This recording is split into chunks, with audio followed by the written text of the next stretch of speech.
What's going on, guys? This is PG here, and today we're going to go ahead and finish up the first part of the DLC. Again, guys, sorry for the delay, but if you guys watched my last video, it was a delay due to my computer breaking. So, anyway, here we are back in the DLC. We are going up the last pathway, which is going to lead us to a PvP style boss fight. Oh god, what are the guys' names? I can't remember the PvP style fight boss names, but we have a samurai wielder in Alva's armor. We will have a Havel monster, and of course we will have a bow wielding, dressed up like Lucatil style. I think he's called an explorer. But anyway, we have one last person to deal with before we do that. And real quick, I want to show you guys. Up here is how we're going to deal with this guy. This specific invader is a setup invader, which means once you trigger a certain part of the game, he's going to invade you. So keeping that in mind, this is not avoidable. It's not a very difficult fight, but they optimize this build by its location and weapon set. What that means is you are fighting someone who is using a spear with a lot of poise on a very small enclosed little bridge area. So that being said, this guy has all the advantages. As you can see, he's also using the Lloyd's talismans to prevent us from healing. So he's going to want to kind of stay on the bridge, but you can aggro him into following you. As you can see, he's very rolly. He seems to have a couple more invincibility frames than the usual player would. But anyway, he's going to follow us up here. And that's exactly what we want, because we want to utilize sort of a roundabout, I guess you could call it. What we're going to be doing is using that treasure chest to block him. And we're going to use, if you're an archer, of course, you'd use arrows. If you're a poison style build, throw some poison arrows. Or some poison knives, my bad. And basically, you're going to get him to swing at you. And then you're going to use the treasure chest to either heal or run around and do a backstab, whatever you need to do. But that being said, as you guys can see, I'm not sure if they calibrate this guy to be a unlocked style player or whatever the case might be. But as you can see, all of his moves track really well, which can be kind of frustrating, especially if you're especially if you're not used to PvP. But that being said, we use the treasure chest to our advantage, which also seems to make him a lot less aggressive than he normally would be. So we went ahead and beat Rockshield Baldy, or whatever the fuck his name is. So anyway, that guy can definitely give you trouble if you're stupid enough to fight him on a really tiny bridge where he has a distinct advantage of both range and weapon style, because he can sit there, throw his shield up, and keep poking you with that fucking spear. Anyway, right here, I'm just gonna show you guys. Look at that, all three areas, and the one area right there. We've only really cleared out the place that has God, what's her name? The excuse me. The queen, the squalid queen, or whatever the fuck her name is. But yeah, we've only really cleared out that one area. So basically this area is full of petrifying enemies and the little poison spitters. Now, personally, I feel like that doesn't make any sense, because the poison spitters are exclusive to what's that place called? The area that has the rotten in it. the gulch and all that shit down there. So basically, it doesn't really add up to me that if the Rotten is the one that's made all of those, as it demonstrates him making them when you interrupt him to fight him, it doesn't really make any sense to me that the Rotten made all these petrifying ones, or that other people somehow managed to make an item exclusive to him. So anyway, for the purposes of this fight, I decided to showcase what it would be like to have both a helpful summon and an unhelpful summon. So that guy is a summon that the game gives you, meaning he's not actually controlled by anything other than AI. And this guy right here, the yellow, is going to be our friend. He's pretty much just some fucking random dude I summoned, but he seems pretty helpful. So I have completely forgotten the attack style of these guys. It happens. I'm not really too worried about it. Anyway, we're just gonna kind of tag team all these smaller enemies, keeping in mind that we're about to go into a very shitty area. Right down here, there's 3 different drop points. I drop down over here just because that's the usual way I go. There is actually, I can't remember which one it is. I want to say it's the far drop point. Will drop you directly in front of the pathway that leads you to the boss fight. But I kind of didn't want to do that. I mean, I have 2 summons. It makes no sense for me to avoid all kinds of shit. So I'm kind of just gonna run around like an idiot. We were being poisoned and petrified and shit like that. Not really worried about it. We actually have some pretty good resistances. This guy's gonna go ahead and heal everybody. Much appreciated. It's always good to have a cleric on your team. Whether you're the cleric or someone else is, doesn't really matter. Anyway, there's treasure all kinds of different places down here. There's like 2 treasure chests. I came down here by myself and tried to find all of the items. Just so that I could kind of let you guys know what is and isn't worth getting. And there's really nothing worth getting down here. I think I found some twinkling titanite. And I think they give you... what ring was it? I think there's a ring, but I think it's just like a... petrification resist ring or some shit like that, which, yeah, okay, it's kind of helpful in this area, but it's not really something to build your character around, if you know what I mean. It's just kind of pointless. So anyway, killing the rotten statues, running through here doing our own thing. These statues are fucking annoying. Although I guess it's a good thing that they do kind of stagger you, though. If you think about it, it would it'd be really easy to get hit by 4 or 5 of them and not even really be tracking that you've been hit by them until it's too late. That being said, we have 2 lance guys. We're just going to go ahead and roll around them, perform a nice little backstab. And we're just going to cut this guy up. And that pretty much solves the area problem right here. Gonna make sure I got the right weapon equipped, and we're gonna go ahead and jump into this boss fight. What can be said about this boss fight? As far as I'm tracking, nobody thinks this boss fight was a good idea.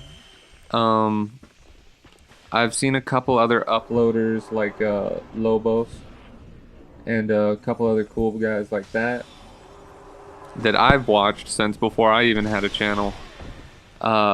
So I definitely watched them, and they also kind of hate this match, which I can't really blame them for. I mean, this match is really shitty. It's just one of those things. The Katana Knight can, or the Alva Katana guy, I should say, he can cause bleed really easily. The archer stays in the background to kind of peg you with arrows and keep you distracted. And the Havel monster has the ability to kind of take you out with a single hit. Although, you know, he really can't take you out with a single hit unless it's a backstab or somehow you manage to get yourself parried and the Havel monster takes the parry. So that being said, we're going to try and fuck these guys up as best we can. Some weird kind of... There are glitches that happen in this fight, I can say that. Um, you'll go in for a backstab on one of these guys and end up punching someone in the face. And you won't get your backstab, and the person that you were trying to backstab is now attacking you as you stand there like an idiot. So, the grave robber is down. Now we just need to take care of the Havel monster and his friend. So we're going to go ahead, launch some magic at him. These guys must have increased resistances, I would think. It's just one of those things where it's kind of hard to tell because it's been a while since I've had to fight someone in full Havel. But I would think that my magic would do a lot more than what it's doing. So that being said, Havel monster is aggroed. We're trying to keep his attention on us so that the Sunbro can just keep hitting him with those hexes. And we're gonna end that like that. That's pretty good. Now the most annoying of them all, the archer. What makes the archer the most annoying, you're gonna see it right here. The archer switches out to what I think is an S-stock, maybe a rapier, and can poke you extremely fast. So you really can't even attack or do anything like that. You really have to kind of wait out this character's move. And of course, a lot of iframes going on there. That sucks for us. Switches, and we finish the fight off. Alright. So, obviously that could have been a lot worse. All we really have left to do now is to kill Sin, the big dumb dragon. Oh, and that is gonna suck. The tactics you want to use with Sin are a lot different than any of the dragon fights you'll do in Dark Souls 1. I could have sworn there was an item down here, but I guess I was wrong. But yeah, fighting Sin. Well, you guys are gonna see it, but for some reason, maybe it's just because I play Dark Souls 1, I feel like you have to cut his fucking tail off. And I've even read a couple people saying that cutting his tail off makes him fly a lot less. Because any animal with a tail, they use their tail to kind of balance them, so cutting the dragon's tail off makes him less balanced and less likely to fly. I don't really believe that. I don't really believe it, mainly because that's just way too much to be put into a game, I think. I just think cutting his tail off is just kind of a natural thing. Why his tail even falls off, because I don't know why his tail falls off, to be honest. He doesn't give you a cool item like he would in Dark Souls 1. So that being said, we're just going to come over here. We got a couple items left to get. What is this one? This is a Dark Greatsword or some shit like that, I think.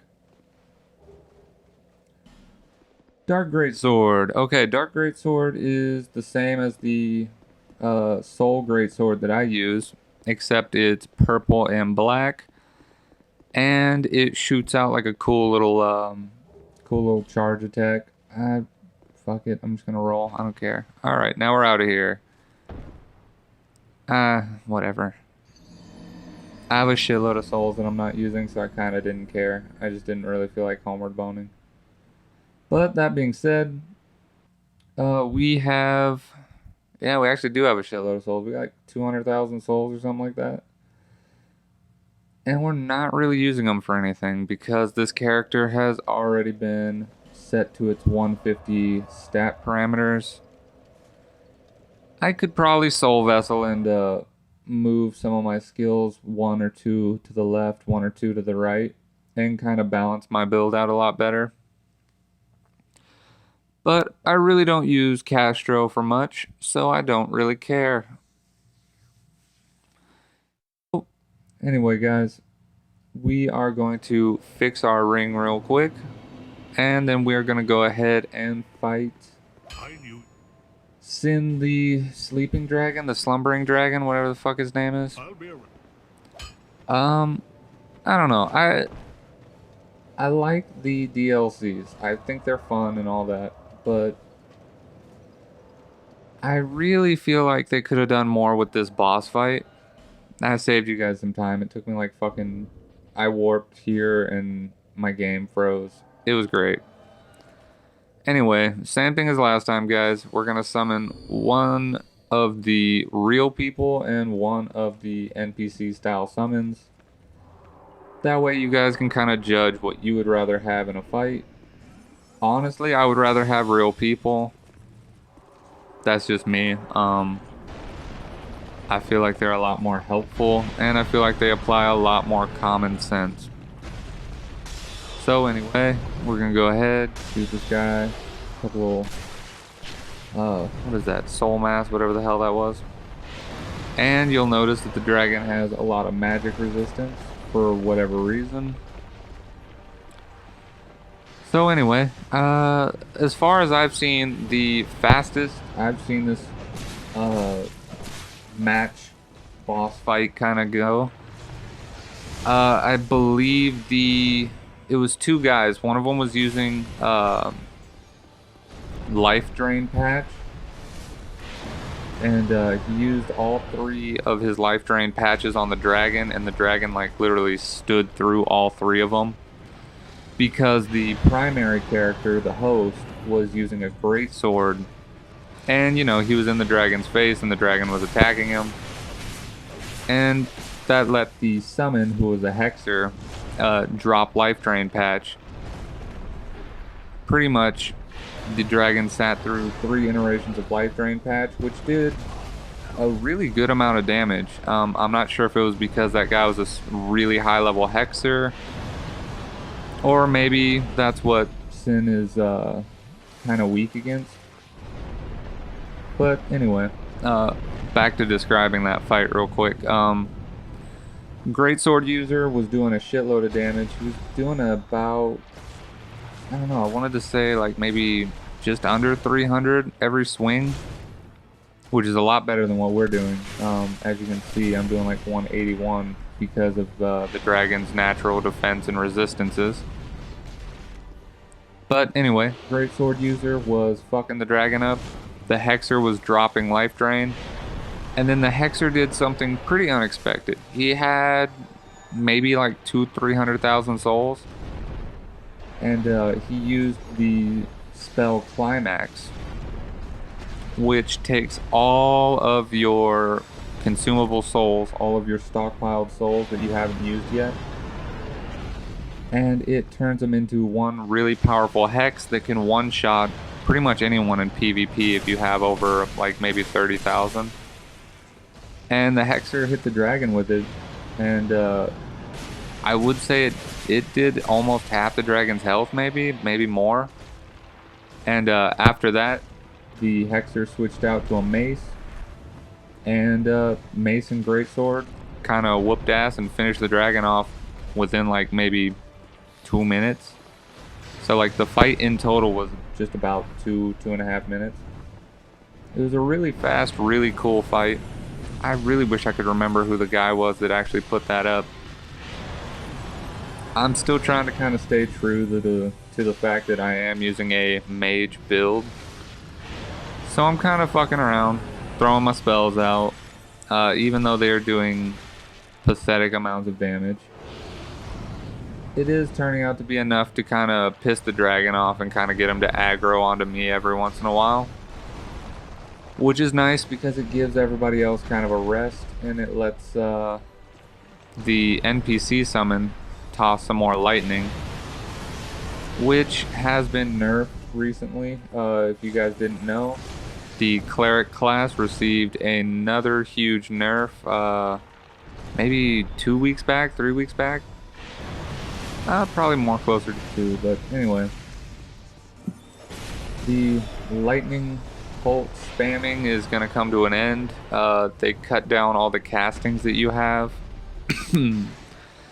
So they cut back the castings, and they also cut back how much damage they do. Honestly, I haven't been hit with lightning in a while, so I don't really remember off the top of my head how ridiculously overpowered it was in the beginning of the game. But I do remember that you can, or you could, before this patch, get one shot with, what's the last spear called? It's like, Gwyn's Sunlight Spear or some shit like that. Alright, so NPC still alive. Smiley Man Loco, our summon, is now dead. And we are getting hit with fucking fire. So things are looking good. Boss has, I don't know, maybe 10th, 12th of his health left. He's really not looking good. But Smiley Man Loco was our primary combative's damage. The summon that we have is not good for damage. The lightning and shit like that, just, it isn't effective. It's kind of shitty. But just like any other summon, we can use this summon as a distraction. And we finished off the boss. There we go. Got the dragon's soul. All we got to do now is scrape up, what is that? Yours ring and the crown, and we're good to go. So guys, this has been the first part of the DLC. I hope you guys liked it. It was relatively fun to show you guys everything. And I will see you guys in the next episode when we take on the second part to the DLC. Thank you guys for watching, and as always, let me know what you did and didn't like. We'll see you guys in the next video.